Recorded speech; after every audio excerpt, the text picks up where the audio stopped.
Boat ride, cruise ride যাই বলেন। এটা সেন্ট লরেন্স লিভারের উপর দিয়ে আমরা যাব, two nations tour. Good morning. Morning. Hey, somebody's awake. Al, I'm going to be your tour guide today. Our captain, we got Captain John. He's going to drive us around. He's one of the finest of the fleet. Downstairs in concession, we've got Faith and Jules. Faith and Jules. They'll help you out with snacks, drinks, sunglasses, rain ponchos.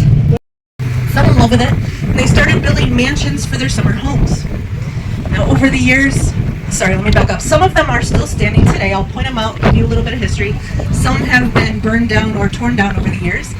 And when those best friends were Abraham Abrams and Nathan Strauss. Abrams passed in that home at old age, and the Strausses were victims on the Titanic. This red and white home to the left, that is Casablanca. If you're Spanish, it's a little rusty. That's White House. We like to keep our names original. It was built by a Cuban sugar plantation owner. They rent it out now for different events. Had a large wedding there last week. They have time period furniture from the steamboat era. Thousand Islands Country Club. It has two 18-hole golf courses. We'll get a little bit better view as we come around once we come back down. Now, if anyone is a fan, Okay, long stories on one point of time. now for all, he burnt down the British steamship, the Sir Robert Peel, during the Patriots War. Now, like I said, about 3 days into his hiding, the authorities followed his daughter to the island one night, bringing him supplies. They caught him, tried him, sentenced him to life in prison. He did about 2 years before he got a of the Rock Island Lighthouse. It's about 7 miles ahead of us in Fisher's Landing, New York.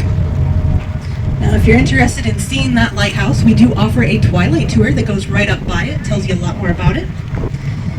Now, he did stay and work at the lighthouse until about 83 years old when he passed. Coming up on our right, we have the site of the famous Wahoo Net Inn Boatel. The boathouse here on the end is original, but the home is a replacement to the boatel. If you're asking yourself what is a boatel, it is much like a motel, hotel, or Holiday Inn today, except it's only accessible by boat. Now, originally this was a large plantation. Over the years it was slowly torn down. The only thing remaining from that original plantation is the seawall that we just passed, and the gazebo that's up ahead just a little bit. Now, Key Wading has one of the most popular marinas in the area. It's so popular there's a 3 to 5 year wait limit to get a slip, because it has a really nice break wall that protects the boats from the waves of the river from crashing into them. Probably didn't think you'd see any bears. Over to our right, we've got 3 bears on this island. They are quite friendly. They're waving at you there. Up on top of the home, that is a 6-foot tall bronze statue. So it is not the most accurate weather vane, as it is quite heavy. That sits on top of what is known as a widow's watch. That is where the wives of sailors would sit, watch, and wait for their sailors to come home. You can see about 2 miles in any direction from up there. Now, originally, Comfort Island and Nimabin Island were 2 separate islands, but as the river went down, there was less and less water between them, so they eventually filled it in, creating one island. Now, Nimabin Lodge here on the end of the island, that has a little bit of a sordid history. The original guy that built it, he was a stock market guy, but he was very superstitious. He was convinced that the devil was going to catch him in a corner. So he took the living room and made it completely in a circle with no corners. Now, unfortunately for him, he did give out some bad stock advice. The client was not happy, came up, found him, and killed him in that same room. Now, the people that owned the home after that, they were very much into speedboats. They like to name them after different types of laughter. They started with a speedboat called the Chuckle. They got into a boating accident.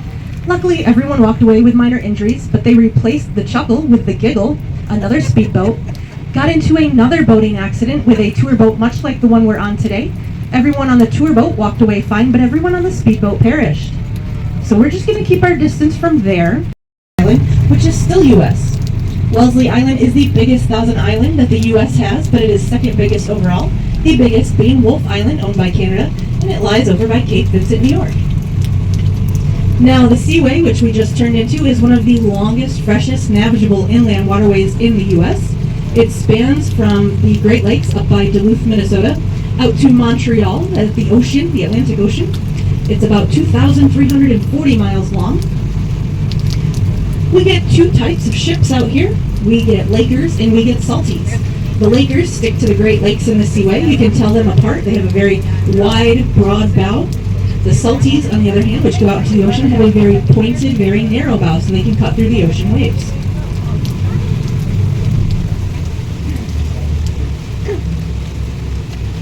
Now we're coming through what is known as the American Narrows. It is one of the narrower parts of the Seaway, and it used to be even narrower still. This island to our right used to be a lot bigger, used to have a very big home on it. There's one in front of us. That's not the one I was talking about, but there is one in front of us. But we're actually going to have one that's much, much closer. You just have to look really, really hard. And by really hard, I mean you have to be able to see through about 150 feet of water, because it's below us. The Roy A. Jodrey came through here during a blinding snowstorm, struck a shoal, tore a 75-foot hole in her, and she went down. Now over to our left, this was the Coast Guard, so the crew had a very short swim to safety. They were all fine. The next day, however, a dive team went down to assess the damage, see what it would take to either bring up the Jodrey or at least what she was carrying. The river was so rough, however, that one of the lines snapped and one of the divers never returned. Today, the Jodrey is a master level dive. If you want to be able to do that, you have to be certified with the Coast Guard to use mixed gases. Now today, the Coast Guard resides right here to our left. That is that brown building right there. The walls that you see there is made from rock that came right up out of the riverbed. Now the home sold in 2021 for about $3.7 million to the great-grandson of E.J. Noble. This next island is Pullman Island. Mr. George Pullman was the inventor of the sleeper-style railroad car. He hosted the president at the time up for a week's vacation. That was Ulysses S. Grant, but there were no buildings there, so they slept in tents. Now, I recently found out that George Pullman was not the nicest guy, and he was buried, I do believe, in Chicago, and they put railroad ties over his grave so that no one could ever dig him up. Now, Wellesley Island is one of very few islands you're going to see today that has year-round residents. That is because they can access the island from the bridge we saw earlier. The majority of the islands that you see today are going to be summer homes only. This next island to our left is Nobby Island. If you look at the front of the home, those pillars are pretty unique. Looks like someone took big rocks, stacked them up, put the home on top. That's about what they did. The only thing holding those pillars in place is the weight from the second and third floors. Kind of makes me want to go over and kick one a little bit and test it out. Now this next island is Friendly Island. This was owned by the Quackenbush family. If you have an original pair of nutcrackers that are metal that have a Q or an HMQ, that's the Quackenbush family. They also gave us what would become the Daisy Red Ryder BB gun. And they also own Empire Airlines, now American Airlines. Now it is actually said that this island is so friendly that if you wave, even the fence waves back. Patron saint of sailors, that anchor is to commemorate the men and women who have lost their lives on the river. The A-frame on top of the island is a replacement to the original, but the boathouse on the end is original. If you look past the boathouse, you're going to see the Swiss Chalet. This was built by George Boldt, and it housed the Swiss engineers that would help to build Boldt Castle.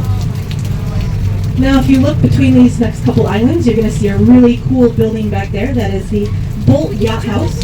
George Boldt was an avid sailor, but there was one thing he didn't like about sailing. He didn't like having to drop his sails, so he took his yacht house right in. Never had to drop his sails again. Show her just how much he loved and appreciated her. Now, George was known for doing big grand gestures of love and affection like that to show how much people meant to him. In fact, this small house over to our left with the red roof, he built that to show his love and affection for his mother-in-law. The island is known as just room enough, and it is said that one wrong step will land you in the river. You will notice there is no access to the main island. Today it is owned by the Sizemore family of Ogdensburg, New York. Is that the one where they planted the tree to make it an island? Nope, that's coming up. Brown's coming up? If it's been a little bit since he's been up here, No, I've never been up here before. the winter shows the tree. So it is not true. I will point it out. It's one of my Okay. favorite islands. Now, as we come up on Hart Island, the first structure I'm going to point out is the Arch of Honor that was built as a victory over poverty for George. That is where they would greet their guests that came to the island to visit them. That castle is This building here that looks like a sand castle, that's known as the Ulster Tower or the Children's Playhouse. Today, though, we probably would call it George's man cave. It has 2 bowling lanes, a billiard room, a library, even a small stage, all meant to entertain his guests. Now, the Ulster Tower was the only building on the island that was completed and lived in by the Boldt family. The castle itself rises up 6 stories. It has 365 windows, one for each day of the year. It had the first working elevator above New York City. It has an indoor pool. Had the Boldts lived here, they probably would have lived on the 2nd floor, and the rest of the floors would have been for guests. If you look through the trees here, you might catch a glimpse of the Italian Gardens. It's a pretty popular place for weddings. We hold at least 60 a year here. It was in Martha Stewart's magazine as one of the top 10 destinations to get married. The last building on the island is the power or pump house. This housed 2 coal-fired generators that would pump electricity and water. Sunglasses, right? So the guy that owns this island, he used to work for Ray-Ban. But he got this place out here. He was an avid fisher, and he realized that Ray-Bans have a fatal grass, and it has to support a living tree. As of last year, that island met all qualifications, but the winter was not kind and knocked that little tree down. But it is for sale. It's only $99,000. You could have your own island. Or in Canada. But there's not. So we But are we into do get a lot Canada. of people on here with nice big fancy cameras, and they're click, click, click, click. And I just know at the end of the day, they're looking through those pictures going, what was I taking pictures of? Now, the border between the U.S. and Canada is one of the longest and friendliest in the world. Originally, when the U.S. and Canada started splitting up the islands, they wanted to do it because they didn't want both countries owning one island and possibly causing conflict in the future. So they split it up completely fair. For 100 years, no one could build on this island. Now, that 100 years has come and gone, but the people that own it still abide by those restrictions by not building. When they come and visit, they simply put up a tent, kick back and relax and enjoy the view. The water of the river doesn't get much above 50 degrees. Hypothermia sets in pretty quick in the water, so like I said, head to toe wetsuits no matter. I can guarantee you they are not going to be happy about diving in winter if they do it at all. Lastly, did you know your insurance ends at the shoreline? So insurance is not helping you. So basically the moral of the story is don't take your car across the ice. Take your friend's car. We are coming into the Canadian Palisades. It's one of the deeper parts of the river, anywhere from 150 to 250 feet deep. If you look to our right, you're going to see a home with a man-made waterfall. There are a few man-made waterfalls in the area. I will try to point them out to you.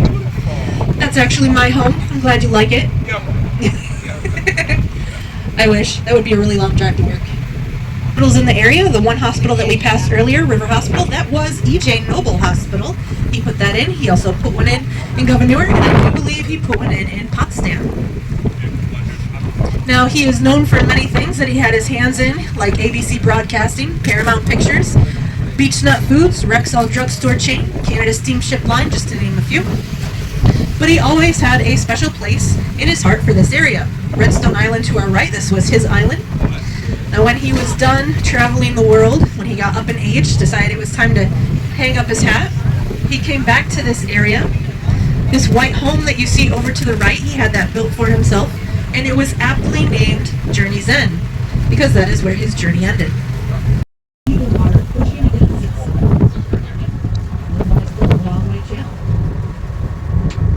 Because of all of these things happening in this area, there has never been a recorded freezing here.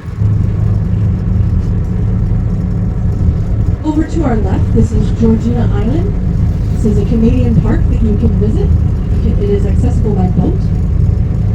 Georgina Island is pretty cool. It has its own mini microbiome, which means it has some rare plant species that you can't find anywhere else, like Indian cucumber root and pink lady silver. Rare species আছে নান্দিকের island boat tour করা যায়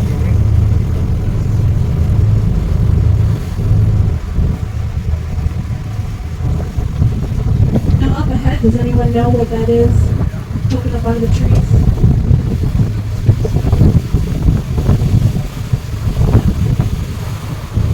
That is one of 24 screws that holds North America in place. In any direction from the top. But I will tell you this, that corkscrew going around the outside, it is not a water slide. I was very disappointed. It is the emergency staircase. I highly recommend taking the elevator.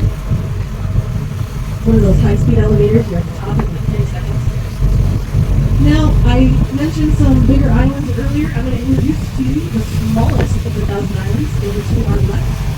This little guy, this is Tom Thumb. He is out of the water 365 days of the year, has 3 square feet of grass, has a tree. That 15 is how many people we can fit on the island. There's a couple stories as to why it is pink. One is that his grandkids asked him to paint it pink, so he did. My favorite story is he took his entire family to Hawaii. They had a fantastic time, came back, wanted to remember the time that they had there, so they painted the home the same color as the resort. Now, speaking of Hawaii, if you ever go to Hawaii, I have a tidbit of information for you. Did you know that you are not allowed to laugh out loud or boisterously? You have to keep it to a dull roar or a low ha. Get it? Okay, moving on. So what do they do for electricity out here? The majority of the islands use underwater hydro cables. These are cables that hook up island to island to island. The first, it starts back at the mainland. The last island in the chain is Singer Castle. We do a tour there. That's our longest tour. It's 300 hours. If you are interested in using this type of power for your island, it's $150 to $200 per foot to put a line in. But once your island is connected, the whole island has power. So it is in your best interest to make sure there are other people living on the island to split that cost. Now, some people don't do that. Some people use generators. Some people use solar. Some of the smaller islands, they don't use anything. They just come out and rough it. We will go right over top and go to these hydro cables and pump it out. Another question we ask is, what do people do for sewage on the mainland? So they have শীতকালে যখন বরফে জমে যায় পুরো রিভারটা they are very good at hiding them, whether it be in a building or back in the trees. There's only one spot on the tour that I've ever seen in one of these holding tanks.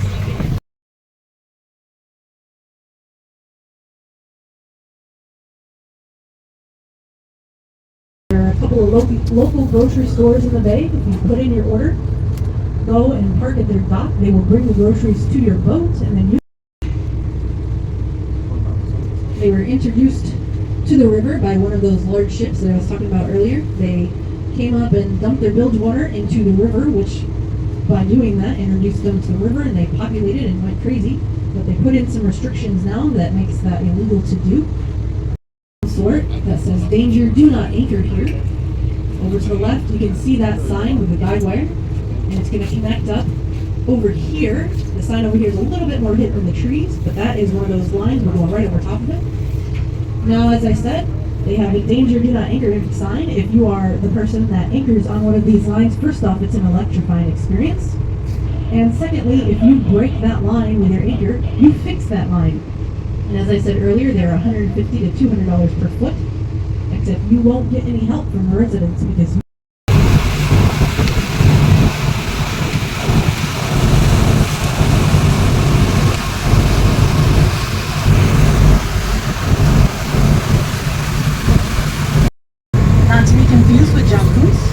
John Keats.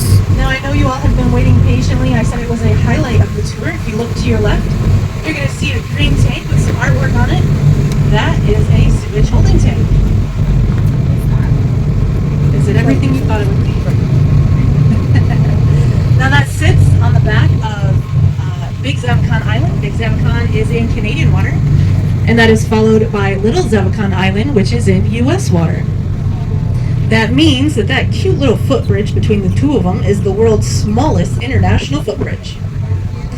Now, the guy that owns both of these islands, he came on board with us a couple years back, took a tour with us. Nice guy. He's got a wife, 3 daughters. They come out here a month at a time. Now, keep in mind, month at a time on an island, 4 women. They get to arguing, drive him crazy. He takes his dog, walks across that bridge, and leaves them in another country.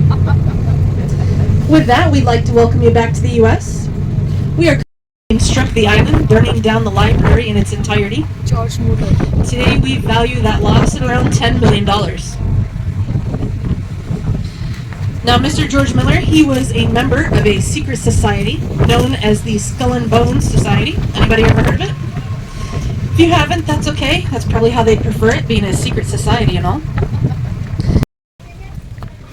Castle দেখতে $13 per person. অনেক বসার জায়গা আছে, এখানে আছে, ওদিকে আছে, প্রচুর জায়গা আছে। Boldt Castle.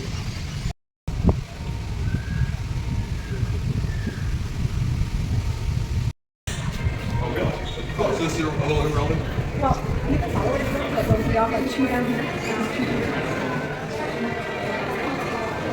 We'll just follow the signs, huh?